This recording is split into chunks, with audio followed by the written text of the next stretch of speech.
Ողջույն սիրելի հետևորդներ, եկել եմ աշնանային վարունգի ջերմոց, ձեզ համար աշնան վարունգները նկարելու։ Աշնանը վարունգները հիմնականում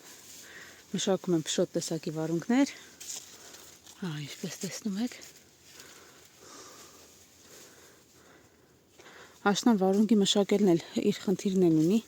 ինչքան էլ փորձեք պահել, մեկ է քարտեզը իր գործը անում է, տզի դեմ, լվիճի դեմ իհարկե միշտ սրսկումները կատարվում են, բայց ամեն դեպքում սրանք պետք են սիստեմատիկ սրսկումներ արվի, որովհետև ինչպես տեսնում եք, ջերմաստիճանը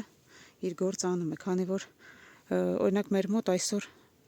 սեպտեմբերի 13-ն է, դե իհարկե քոլերից կարող եք արդեն եզրակացնել, որ հուլիս-օգոստոս ամիսներին արդեն այս վարունգը տնկված է եղել ջերմատանը, ուստի այդ շոգ ժամանակ որքան էլ վերևը կավիճով ծածկեն, որքան էլ փորձեն պահել, մեկ է ջերմաստիճանով պայմանավորված, անպայման վնասատուները իրենց գործը անելու են։ Հիմա փորձեմ առաջ գնալ։ Հիմա արդեն կփորձի վարունգը մի փոքր ուշքի գալ, եղանակը քանի որ սառում է, աստիճանաբար կսկսի արդեն մի փոքր վերականգնվել, իհարկե սիստեմատիկ սրսկումները լվիճի, տզի դեմ անպայման արվում են, ինչպես ասացի, այս քարտեզ կոչվող հիվանդության դեմ սրսկումներն անում են, սա մանր ворթ է, դարձերեսին կարող եք տերևները պոկել եւ տեսնել, որ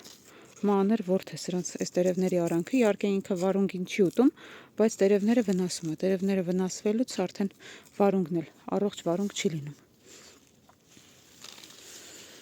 Այսպես սիրելի հետևորդներ, անպայման բարբերաբար կտրվում են տերևները, մեծ ու փոքր տերևները, որոնք որ խանգարում են, դրանք անպայման կտրվում են, որոնց տակ որ բերք չկա, էլի կտրվում են, եւ իհարկե աշնանը, քանի որ վարունգն էլ շատ ջրասեր բույս է, աշխատում ենք խոնավ պահել։ Ուզում եի ձեզ ցույց տալ աշնան վարունգը, ինչպես տեսնում եք, փշոտ վարունգներ են սրանք։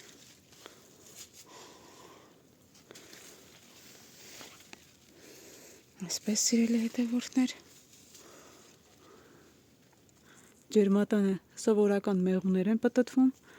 հիմնականում մտնում են ջերմատում փոշոտում կատարելու համար, նշեմ, որ վարունգի ջերմոցներում մտնում են, բայց